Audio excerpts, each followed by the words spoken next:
All right, so now we're going to look at how you merge different FSDS projects into the same project, and this can be very useful. For example, I'll give you a perfect example. Let's say you've designed a hangar and you want to make different copies of it, but one hangar you want to be a closed hangar where the hangar doors are closed, and one of the hangars you want to have like doors that are partially open, and then the one hangar you want to have the doors where they're all the way open. So you can, if you want, you can go ahead and design 3 different hangars for that if you want to. Or what you could do is you could design just the hangar and not design the doors, or design the hangar and the doors but then split them into separate projects, so that let's say you design the hangar, then you design the doors. Save the hangar first as a full entity, and then go back and delete everything but the doors, and then save the doors as a separate project.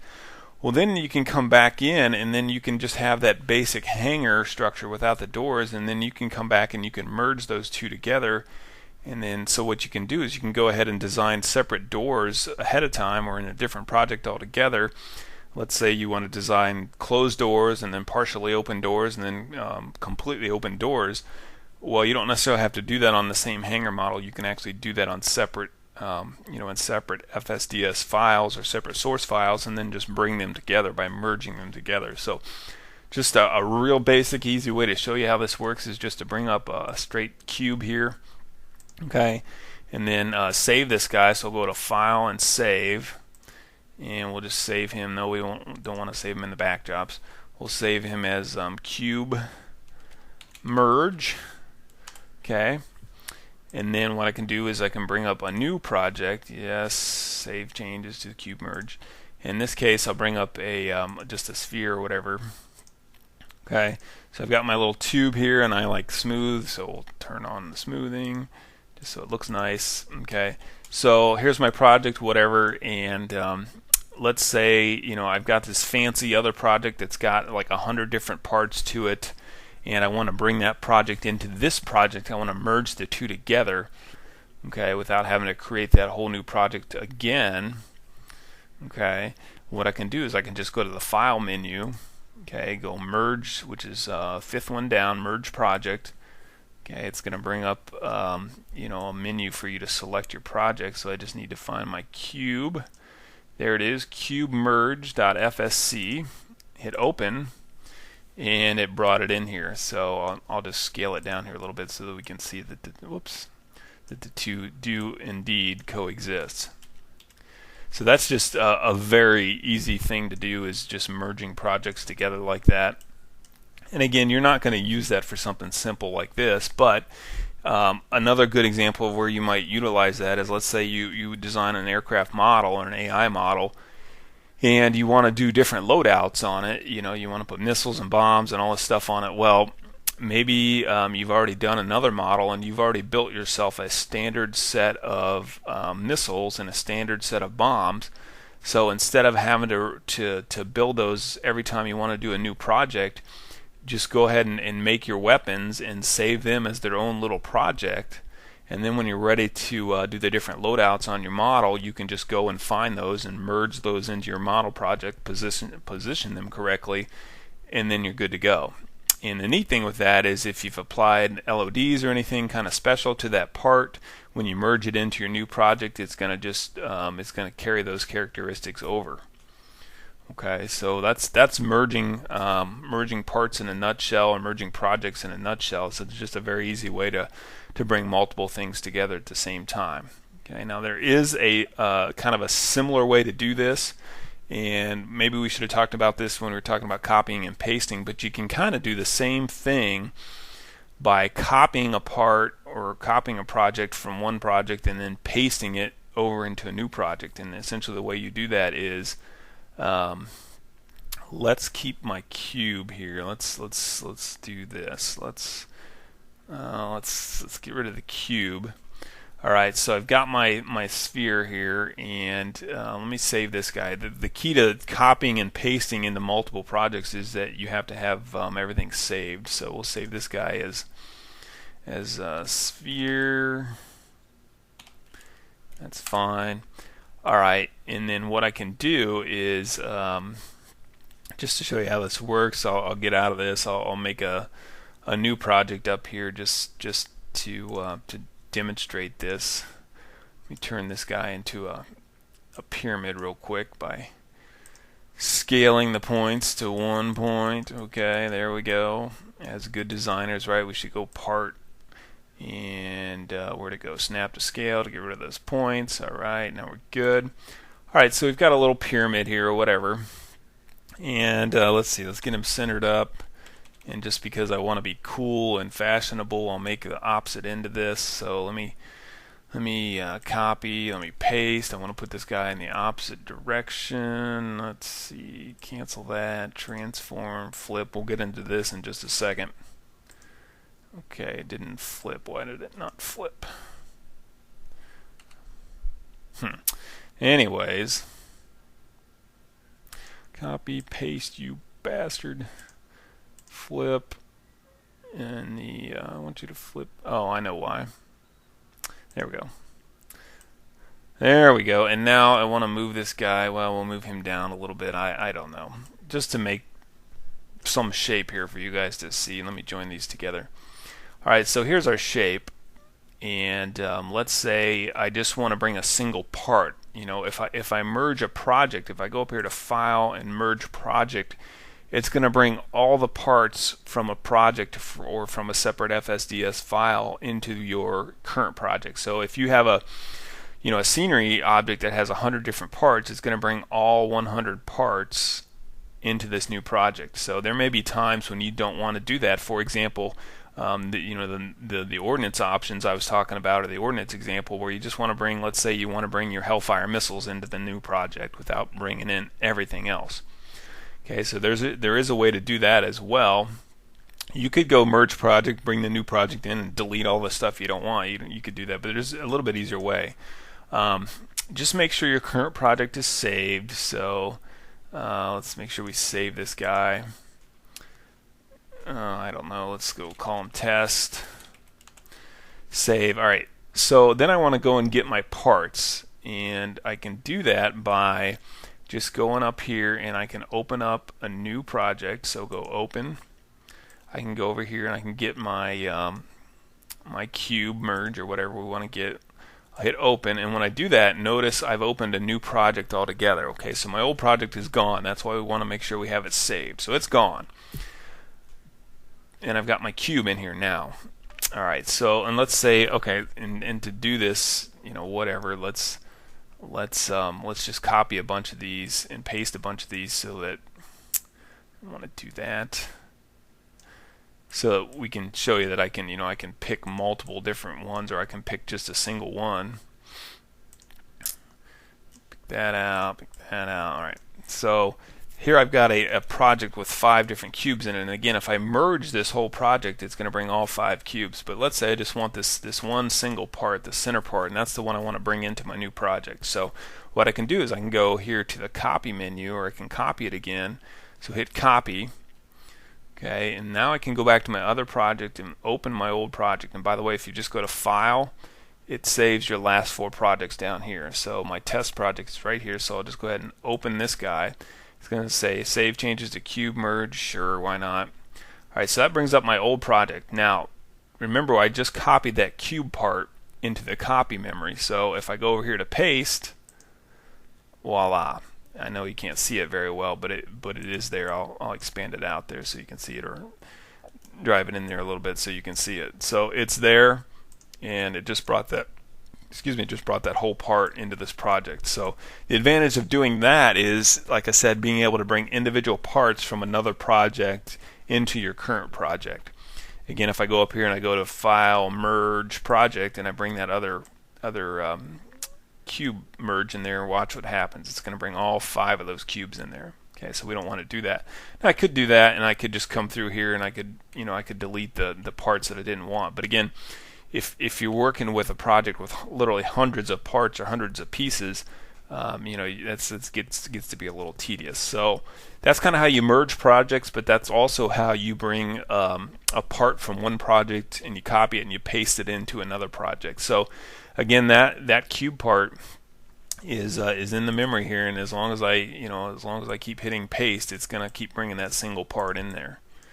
Okay, so that's just again a very nice, powerful way to to share projects, especially when you're working on scenery and a lot of stuff looks similar. You can a lot of times just bring one scenery project up and modify it with bits and pieces from other scenery projects. So, all right, we're going to look at the transform menu next, which is a real neat little deal, and it's going to help you save a lot of time as far as designing projects and whatnot. So we'll look at that here just on the other side of this little break. Stand by. One thing I forgot to mention about copying and pasting parts is that you can actually you can save individual parts. FSDS has a specific file extension just to save individual parts from a project, and you can save those and put those into any old folder you want. So again, if you're making aircraft models or something that uses the same part over and over and over, you can either, like we said, you can save an entire project with those parts in it, those the weapons in it, if you want to do that, or you can just go ahead and save the individual parts as individual parts, and then put them in a specific project folder, and somewhere where you're going to remember where they're at. So just to give you an example of this, just bring up again a basic box here, and whatever, we'll give it a name here just so we know what it's called, and we'll call it, I don't know, we'll call it cube, and hit enter. And then all you have to do to save it is just go up to your part menu and hit save, which is the second one down. So hit save. It'll ask you which folder do you want to save it in, and you can make a new folder if you want to. You can save it in a specific folder. So what the heck? I'll just make a new folder real quick. Call it test, and inside of that, I will save it as cube, and we'll hit save, and it's good to go. All right, so that part is saved in there. So then I can, for example, I can be working on another project here, and yeah, we'll save that. No, we don't want to save that. Cancel. Let's see here. Open up a new project. No, let's just do this one. No, whatever. I know. No, don't view for the backdrop. Also, it goes kind of back to the backdrop thing. If you're working on a project that has a backdrop in it, and then you try to come back to it a couple weeks later, a couple months later, and those backdrops are no longer in the folder that they were in previously, it's just going to bring up that little menu that you saw there, and it's going to ask you, hey, do you want me to, the program is going to ask if you wanted to look for those backdrops somewhere else. So that's what that's all about. So just playing around here with this little tank, and just to show you what I mean. Again, let's say that cube represented a specific part that I wanted to bring into this to this project. And again, since there's only just one part in it, it's kind of not a good example. But again, let's say that cube represents a bunch of different types of weapons or whatever. I can go back into that, I can save those as individual parts, and then if I want to load that individual part, I just come back up here to the part menu and go load, and I find that particular part. Let's see here, it should be my test folder. There it is. There's my cube.fsp, which is the extension for FSDS designed part. Hit open, and it'll bring it into the new project. So we talked about, you can merge entire projects, which is something made up of multiple parts. You can copy a part from another project, or if you're thinking ahead, you can go ahead and save parts ahead of time, store them somewhere safely, and then bring them into your new project like we just did here. So just wanted to show you that way as well, since we're talking about merging and copying and deleting and all that good stuff. So now we'll go ahead and look at the transform menu and all the cool stuff that it does, and we'll go from there. Okay, so we're going to talk about my favorite, I think, feature of FSDS, and it's one that I've just really recently kind of learned to use, and it's one of those things where once I figured out how this worked, I have been kicking myself literally for not knowing this years ago, because if I would have known known how to do this years ago and known about using the F2, the parts properties menu, to get your parts exactly on the opposite side, it would have speeded things up by light years. And so you learn the hard way, but it's nice that I can show you this to you tonight, because now you can see ahead of time and you can start using this feature right off the bat here. And again, it's going to save you a lot of heartache. So what I've got here is I've got I just took a cube and I just scaled the two front points in towards each other, so you have kind of like an arrow shape. And the reason I want to show you this is so that you can see how this works. And to make the example here work a little bit better, what I'm going to do is I'm going to move the axis of the part, and I'm going to move it so it's on the very end here. Okay, so again, to move the axis, all we have to do is just hold down the Shift key, and again, I can constrain it, so let's not let it move in the X or the Y, let's just let it move in the Z. And there's actually an easier way to do this even. Let's just do it that way, because the part's not exactly on the center line. So just hold down the Shift key, and I'll move the axis all the way down here to the very end of the part. And now we can go center up. Let's see, will it center? No, it's still center to the part based on the vertices. So, alright, so we've got my little triangle shape here, and the cool thing is I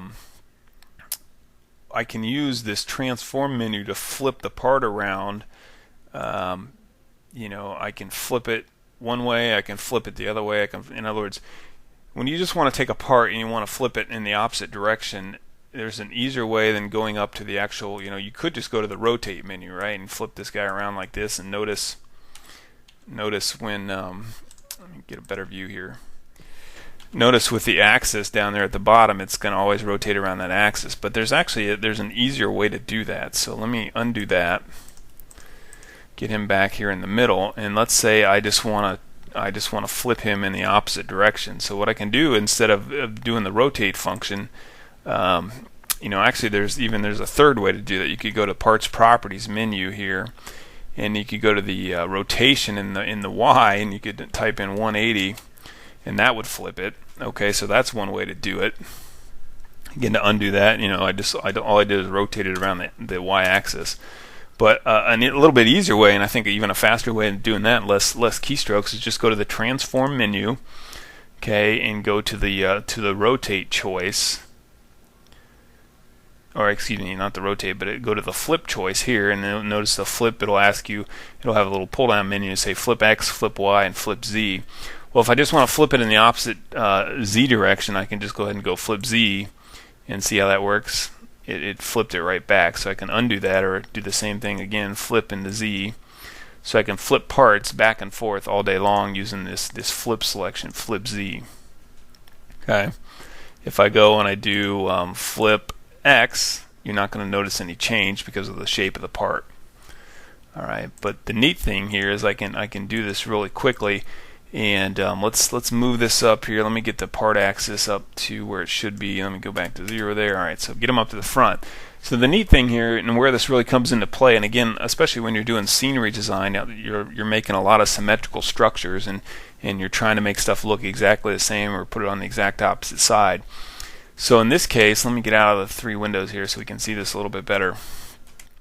Let's say I just want to put a piece, I want to copy this piece and put it on the exact opposite side, so that it forms like a little solid looking piece. So I'll go copy, paste, and then I'll go up here to the transform menu, I'll go to flip, and we're talking about the new part here that I've just pasted, flip in the Z direction, and notice what happened. It just added it in the exact same or exact opposite direction. And the neat thing here is it joined it right up. Okay, there's absolutely no gap in this part. If I had just even the slightest gap in this part, okay, and I can prove this to you here by introducing a very small gap, 0.1, and you can't really see it in there, but you will see it in the game. You can kind of see it in here. You probably can't see it because of the quality of the video, but if you have even a slightest gap in your parts or whatever, it's going to show up. Okay, so we generally don't want that. So again, I can just go paste and transform. I can go flip it in the opposite direction, and boom, it's there. If I wanted to, I can go A and join these two pieces together. Okay, and now I've got one solid piece. Okay, so that's how you flip apart. And then the cool thing here is you can flip these parts in the X, Y, or Z plane. So you can do stuff back to back if you want. Let me go back to a single part here, and let me move the axis a little bit here so you can just see how this works. If I move the axis up here, kind of back to the center, or if we go part, let's do this, part center to axis. Now I go, let's see, copy, paste, and then I go transform, flip. Watch the difference because of where the axis was located. Watch how this flips. Okay, now it flips, again, it flips based on where the axis center is. So let me center this up here so we can look at it. So see the difference? That's why I went ahead and moved the axis ahead of time. I just know from experience from working with this that if I wanted to back up to its to the opposite part there, I need to move the axis ahead of time. So, but there's also a way to fix this. Again, we could just go in here. We could go to F2 part axis. We could just make the reciprocal for the z-axis location. So I'll go in here ahead of the 11. I'll put a negative symbol in there and watch what happens. Okay, boom. It puts it right, butts it right up against its opposite part there. So I think we talked about way back in the first video of the basic series. There's certain things. There's 3 or 4 or 5 different ways to do the same thing in FSDS, and that's a good thing. So certain ways work better than other ways, and this is certainly one of those things. So when you're working with odd-shaped parts like this, let me bring up a tube just so you can see how this works. There's just so many possibilities you can have by let me scale this down a little bit. Everything except Z. And let's see. Let me go back to part mode. There's just all these different possibilities that you can have when you do this. Using this flip feature. So it just works really, really well. So let me rotate this 90 degrees. Let me make sure it went 90. Nope, not quite 90. All right. Let me move this guy up top so he's up on the top of this. So it makes it look a little bit interesting. Okay. And then again, using kind of the example from a little bit earlier in the video, let's say I want to place this little stem piece or whatever on the exact opposite side of this block. Okay. To do that, we talked about, well, you just take the part, right? You go copy, you go paste, you hit F2, and you just put a negative or take the negative away. Okay, we do that, but you'll see the problem here is that the part or the piece is facing in the opposite direction. Okay, so that's an example of where we're going to use this flip feature to get it to flip around. Okay, so if I go to transform, go to flip, and again you have to kind of get your head around this whole 3-dimensional axis thing. You have to decide which axis do I want this to flip around. Okay, in this case I think we're going to want to flip it around the z-axis, or excuse me, the y-axis. So let me just try it and see what happens, and if it doesn't work, no, it didn't change anything. So let's try one of the axes until it does what I want. And there it is, the z-axis. Okay. So we've got it flipped around. So that's just a good example of how you can use that flip feature to get your parts placed properly, get them placed exactly where you want to without having to do much work. So we're all about trying to work harder and work smarter and whatnot. So we'll leave it at that. All right, let me delete these and just show you the other features that are available in that transform menu. I'll just bring up a regular part here. I'm going up to translate. Translate it's a different way to move a part. So if I select it, it's just going to ask you, do I want to translate the whole part, and how many, in this case meters, since I work in meters, how many meters do I want to translate it in the X, in the Y, or the Z axis? So I can do 5, 5 and 5. And what this is going to do is it's going to move it 5 meters positive to the right, 5 meters positive up, and 5 meters positive forward, and that's all it's going to do. Okay. So if you need to place a part exactly at a certain location based on a model you're working on, you can do it. You can do it that way. Excuse me. And then same thing for that transform, you can go translate, and if you want to just move the axis, notice there's a little checkbox here for axis only, so I can move the whole axis that way, and notice the axis just moves. Okay, so that's what you can do with that. Rotate, guess what? It works just like the rotation feature, but you do have a couple options here. You can rotate the entire part, you can rotate the axis only, or you can rotate the vertices. Okay. Notice again the vertices are going to be attached to the part. So if I rotate the vertices, let's go 45 degrees in the Y and vertices only, watch what happens to the part. The whole thing rotates again because the vertices are attached to the part. Point mode here. Okay, so undo that, go back to part, transform, rotate. So this is just a form of rotate mode, or rotate, it's a different way to do the same thing. If I do axis only, it's just going to rotate the axis. Notice the axis changed only. And if I go and I do entire part, it just rotates the entire part. So if you want to rotate your entire part 45 degrees or whatever, just figure out which axis you want to do that. Or you can do 45 degrees in all three axes and get it all whacked out of shape here. But all right, so that's what that does. So again, you can do that by going to transform, rotate. You can also just go F2 for your parts properties, and here's your rotation menu. Same exact menu here, but this is going to rotate the whole part. So I could do 45 degrees for the y-axis, and it does the same exact thing. So again, another example of different ways to do the same thing. And then scale, same thing. How many meters in the x-axis do you want to scale it? How many meters in the y-axis? How many, to me, if you know those things off the top of your head, great. But if you just want to scale it normally, like we normally do, that's fine too. So I don't particularly use that mode at all. So, and then if anybody out there knows what constrain X, constrain Y, and constrain Z do, by all means give me a call or let me know, because I have no idea. I've never been able to figure out. These are the three icons up here that you can use. I've never been able to figure out what those do. Okay. So that's a look at the transform menu, and like I said, it's a very powerful way to move parts. Again, let's say you have your part over here, okay, and let's just have a little fun with it here. Let me select it and draw it so it looks like a certain shape so that we can see. All right, let's do that. Let's go part, center axis to part. Let me go part. Let me go copy, paste. Let me put it on the opposite side. So I'll put it on the opposite side. And to do that, I'll just put it, take the negative out of the x-axis location. And I can flip it right now if I want to. I don't even have to use the transform flip. I can flip it just by rotating the y-axis 180 degrees right now. And then boom, the whole thing's, it's already done. So just very powerful features.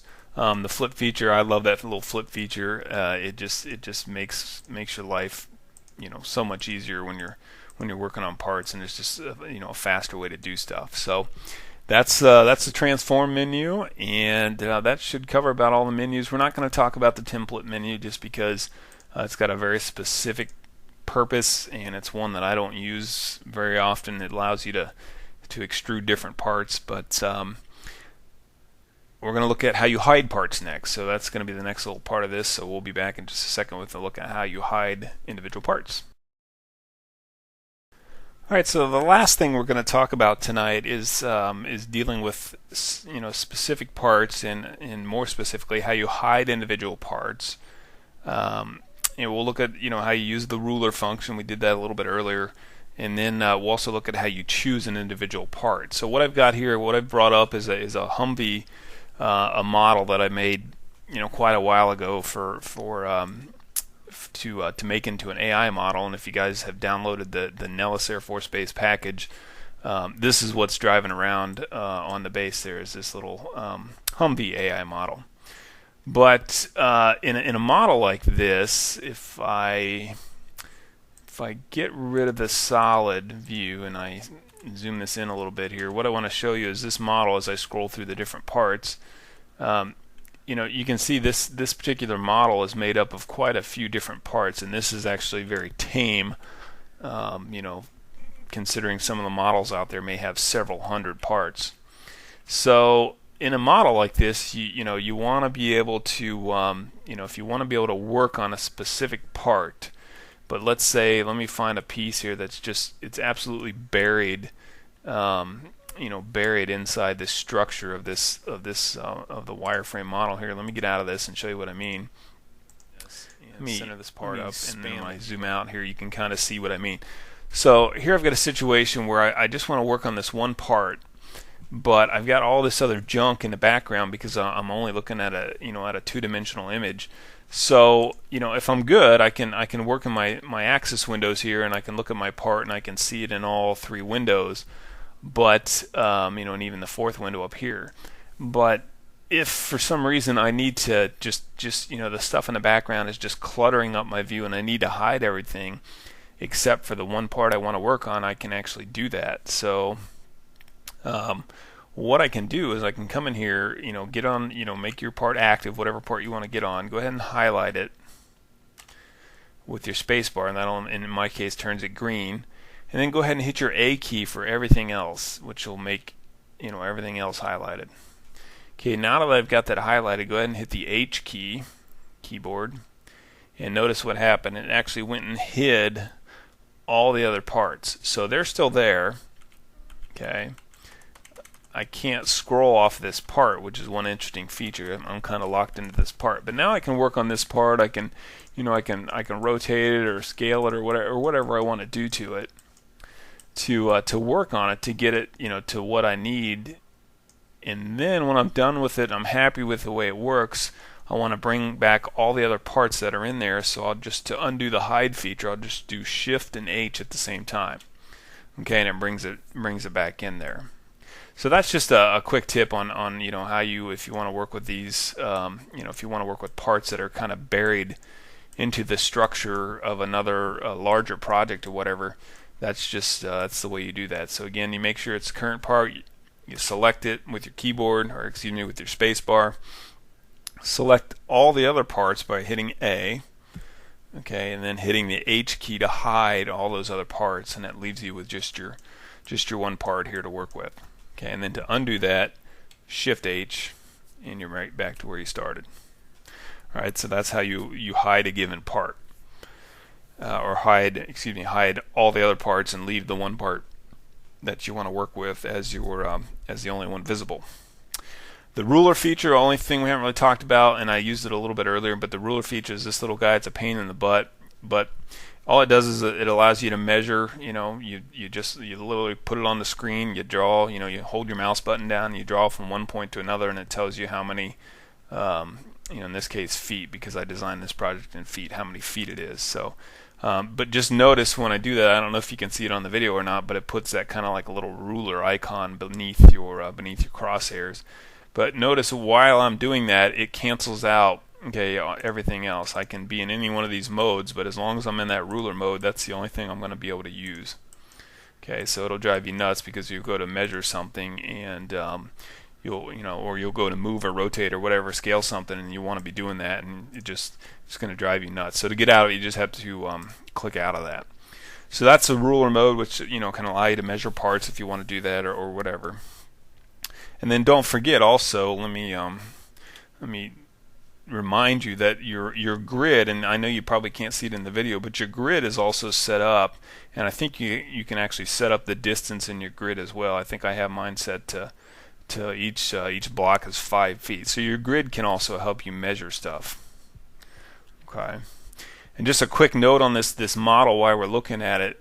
Since this is designed to be an AI model, notice I've got it so that it essentially is sitting, half below ground, half above ground. If I wanted to do this as a scenery model, only a scenery model, I would want to move the entire project up to that ground level. So I could actually do that. I can just hit A, I can highlight everything, and I can just go to my move mode, and I can just move the whole project up to the level plane. So that's a way to, if you want to use that all select key or the A key to select everything, that moves everything at once and makes your life a lot easier. Can you imagine if you had to move like 100 different pieces all up, individually? That would be an absolute nightmare. So again, to get out of that, you just hit Shift and U to undo that. Okay, and that's where I would put this if I was going to design it as a scenery model. Now I think I could get away with this as an AI model. I would have to go in and change some of the aircraft CFG, the configuration file, contact points, and all that kind of stuff. But generally, for AI models, you want to try to put it, especially for airplanes, you want to try to put it down here. If this is the wing, you'd want to try to put it right in the middle of the center of gravity. So, all right, and then the last thing we're going to look at tonight is how you choose an individual part. So, like I said, this model, I don't remember, it maybe has 50 parts or whatever here you can see as I kind of scroll through the different parts. But let's say I know I want to get to the gun here on top, whatever. But let's say I'm 50 different parts away from that, and I instead of scrolling to it, I could do that. I mean, it takes a while, and it's frustrating, especially if you have several hundred parts. Let's say I want to get to it right away without having to scroll through all these different parts. There's a much easier way to do this, and that is to go ahead and bring up your parts menu. And so that's the F3 key. If you're in part mode, I don't think it works. Does it work in polygon mode? No, it doesn't work in polygon mode. It doesn't work in point mode. So you got to be in part mode. Okay, hit F3, and that'll bring up your part list menu, and you can see it will go ahead and list your parts in alphabetical order. Okay, and then there's a number in parentheses or in brackets beside each part, and that number is the part order number, the order in which the part was created. So my first part here is ammo box, and it has a 32, which means that it was a 32nd part that I created in the in the hierarchy of this model. Okay, if I go all the way down to the very bottom, it says wiper blades with a 25. Okay, so wiper blades, it starts with a W, so it's the last part on the list, but it was the 25th part created in the model. So I've got a 50 here. That looks like about my highest number. So let's see if I see anything higher than 50. No, 50 is my is the number of parts, and that's the rear turn signal 0.1, which must have been a copy. Okay, so whatever part I want to get to, all I have to do is find it in here. Okay, in this case, whatever, M2 accessories, I don't know, whatever. So I can click on that, and then I can hit the select key, bring it over here, and then I can select it over here. I can hit make current, okay, and then notice it. You can't hardly see it, but it switched right to it. Okay, so that's a way to get to it very quickly. So especially when you're working with scenery models with a lot of different pieces and whatnot, or a lot of different parts, it's just a real nice way to be able to get where you want to go. So whatever, hood, and then there's even a quicker way to do it. Just double click on it, and that saves you all that extra clicking, and it goes right to it.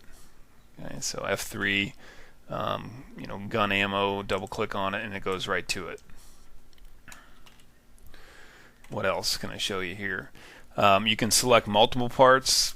So if you hold the control button down, I can select a whole slew of parts at the same time. Go hit select, okay, and then from this, I can come in here and I can select one part if I want to. Front grille, I can make that current, okay, and then it goes to that.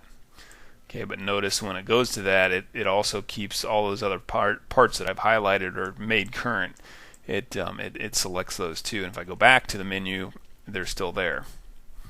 Okay, so it's always gonna, whatever parts you have selected, it's always gonna stay with that. So cancel this. Let me undo this. Let me go to a different part just to show you. And then if I go to F3, notice in this way when I go ahead and I select the part, notice down here it tells you what the current part is, underbelly, but it's not necessarily in one of the selected parts. So just keep that in mind. The numbers out here on the back, the number in which the part was created, there is some thought process that certain things like transparency issues or the way that the part is drawn, you may have to take your part and make it the last part that is rendered, or the last part of the model. If you ever look at one of like our AI models that have a reflective and a clear canopy, if you put it in a hangar or something and you look at the model through the canopy, from the outside looking through the canopy, it will it will show through, for example, the scenery model, and it'll show you the world outside of the scenery model. So it kind of makes like a little hole.